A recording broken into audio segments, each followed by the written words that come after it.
आप सबको बखूबी मालूम है कि आज हम सबका जमा होने का जो मुद्दा और मकसद क्या है। अभी जो आप देख रहे हैं, कुछ लोग तो कमेंट भी कर रहे होंगे कि भाई लोग उतने नहीं हैं या कुछ नहीं है। अभी जो हम बैठे हुए हैं, हम जो हमारी पार्टी के सीनियर अहदेदारान हैं, खाली वही है, पब्लिक आम लोग कोई नहीं है, ना पब्लिक को हमने बोला है, ना हम पब्लिक को इसमें अभी इन्वॉल्व करना चाहते हैं। इस वजह से क्योंकि जो कल हादसा हुआ है उसमें सबसे बड़ी जो बात है, जो लोग इस चीज़ का नारा देते हैं बेटी बचाओ बेटी पढ़ाओ, कल उन्हीं लोगों ने इस किश्तवाड़ की बेटी पर हमला बोला है। अब किश्तवाड़ की इतनी बड़ी चेयर, इतनी बड़ी कुर्सी की मालिक जो चेयरपर्सन है पूरे डिस्ट्रिक्ट की, जो डीसी साहब से ऊपर प्रोटोकॉल रखती है, एमओएस का प्रोटोकॉल रखती है, उसके साथ ये हादसा होता है और दूसरा दिन लगा है, अभी तक उन पर कोई कार्रवाई नहीं। मैं हिमांश यादव जी से कहना चाहता हूँ, डीसी किश्तवाड़ से, डिविजनल कमिश्नर से, एलजी जी से, कि अगर डीसी किश्तवाड़ पर ऐसा हादसा होता, अभी तक क्या वो बाहर घूम रहे होते? अगर एसएसपी किश्तवाड़ पर ऐसा हमला होता, क्या वो लोग सड़कों में गलियों में ऐसे घूम रहे होते? नहीं, उनको अभी तक पता नहीं कितने इन्ने दफे लगा के अंदर किया होता। मगर ये एक नेशनल कॉन्फ्रेंस की लेडी है, चेयरपर्सन, जिसको हर मीटिंग में, हर फील्ड में, हर जगह जहां भी प्रोटोकॉल इसको दिया जाना चाहिए, उसके प्रोटोकॉल के साथ नाइंसाफी की जाती है। जो उसका हक है उसकी हक तलफी की जाती है। जहां हर मीटिंग में, यानी डिस्ट्रिक्ट के कोई भी प्लान हो, उस मीटिंग में जिस चेयरपर्सन को होना चाहिए उस मीटिंग से उनको दूर रखा जाता है। आज अगर उस पर हमला हुआ है, आज डीसी तो खुश होगा, एसएसपी खुश हो गए। क्यों? क्योंकि वो चाहते हैं कि इन पर कुछ ना कुछ हमला हो। वो चाहते हैं ये डीडीसीज जो है, जो बार बार हमें टोकते हैं, रोकते हैं, ये तो चाहते हैं यहाँ पे गुंडा राज हो। मगर इनको टोकने रोकने वाले अगर कोई है आज, वो नेशनल कॉन्फ्रेंस की जो डीडीसी की बॉडी है वो रोकती है और टोकती है। बार बार उन पर सवालिया निशान खड़े करते हैं कि जनाब आप बताएं आप ये कैसे कर रहे हैं। पिछले दिनों का बात है कि डूल में कुछ हमारे नौजवान 5-10 लड़कों को निकाल दिया गया, फिर डंगडोरू से कुछ लेबर को लाके लगाया गया। उस बार भी हमने इन पर एतराज उठाया कि भाई अगर आपने लगाने हैं किसी भी पार्टी के लगाओ, मगर जहां प्रोजेक्ट बन रहा है वहां के लगाओ, हमें कोई एतराज नहीं है। आप बीजेपी वाले लगाओ, दूसरी पार्टी के लगाओ, तीसरी पार्टी के लगाओ, कोई एतराज नहीं।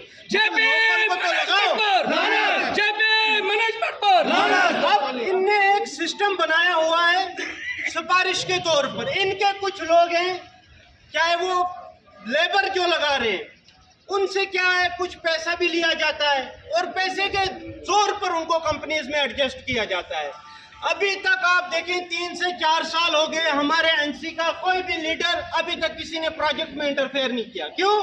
क्योंकि हमें पता है ऊपर से ही चोर हुकूमत है और नीचे भी चोरियां हो रही है, तो कोई बात नहीं, हम इंटरफेयर ही नहीं करते हैं। मगर आज अगर डंडूरू में बाहर के लोगों को परमिट किया गया, सिलेक्ट किया गया, जो वहां के लैंड लूजर थे, जो वहां के रहने वाले थे, जिनके मकान गए, जिनकी जमीनें गई, जो घर से बेघर हुए, अगर आज वो बेचारे उन कंपनियों में नहीं लग सकते, परमिट नहीं हो सकते थे, बाहर का दूसरा तीसरा बंदा परमिट कैसे हुआ?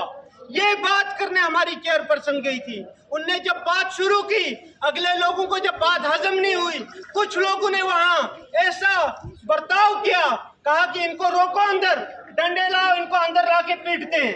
क्या ये एडमिनिस्ट्रेशन का इंसाफ है? एक लेडीज जो अकेली तनहात गई थी, ना कोई प्रोटेस्ट का मुद्दा था, ना और कोई झगड़े का कुछ मसला नहीं था, क्योंकि जब भी कोई मसला होता फिर कम से कम 10, 15, 20 लोग तो जाते हैं।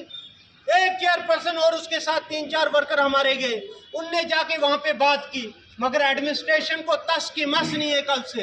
अब आप सोचेंगे उन पे तो एक्शन होगा, एक्शन होगा, मगर क्या होगा? नॉन पेलेबल अगर एक्शन, ये एक्ट लगाते हैं उन पे, हम मानते हैं कि एडमिनिस्ट्रेशन ने कोई ना कोई एक्शन किया, वो एक्ट उन पे लगाए जाएंगे, दूसरी दिन उनको बेल करके बाहर निकाल दिया जाएगा, बोलेंगे हमारा क्या बिगाड़ा है।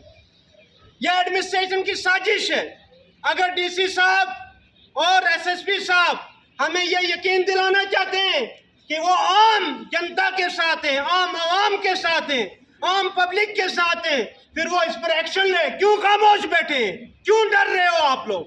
निकलो आगे, कदम बढ़ाओ। आज उनको पता था यहाँ पे प्रोटेस्ट होगा, कुछ लोग मिलने आएंगे, यहाँ से उठ के कीरू की तरफ रवाना होंगे। क्यों? आप बोलेंगे रोड तो कल की खुली हुई है, आज जाने का क्या मकसद था?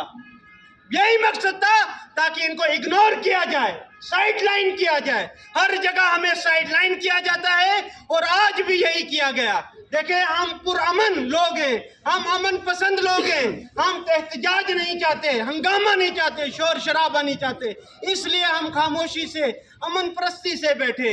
हमने कल भी वहाँ पर अपने कुछ मसले दर्ज किए थे, हम वहाँ पे भी हंगामा नहीं किया था। इनके लोगों की तरफ से हमारी एक ही डिमांड रहेगी यहाँ पर एडमिनिस्ट्रेशन से, एलजी इंतजामिया से, कि उनके खिलाफ कड़ी से कड़ी इंक्वायरी की जाए और उन पर एक्शन किया जाए, नॉन वेलेबल एक्ट लगाए जाए, ताकि वो कल से आने वाले वक्त में कोई ऐसा बंदा ना उठे जो किसी भी एडमिनिस्ट्रेशन, चाहे डीसी हो, एसएसपी हो या चेयरपर्सन हो, एडमिनिस्ट्रेशन का कोई भी बंदा हो, उस पर हाथ पलासी ना करे, कोई हमला ना करे। लिहाजा हमारी आपसे रिक्वेस्ट होगी कि ऐसे एक्ट इस पर लगाए जाएं ताकि हमारी चेयरपर्सन को इंसाफ मिले। अभी तो हम सीनियर वर्कर बात करने के लिए आए, अगर एडमिनिस्ट्रेशन ऐसी कोई बात करती है हमसे जिस पे हम मुत्तफिक हो जाते हैं, हमें लगता है कि वाकई में कोई तसल्ली देह बात है, तो हम मानते हैं और हम अपने एहतजाज को यहीं पे कंप्लीट करते हैं। अगर नहीं, फिर आवाम को हमें इसमें शमूलियत करनी पड़ेगी। आवाम को बड़े जोर से, बड़ी मुश्किलात से हमें रोका हुआ।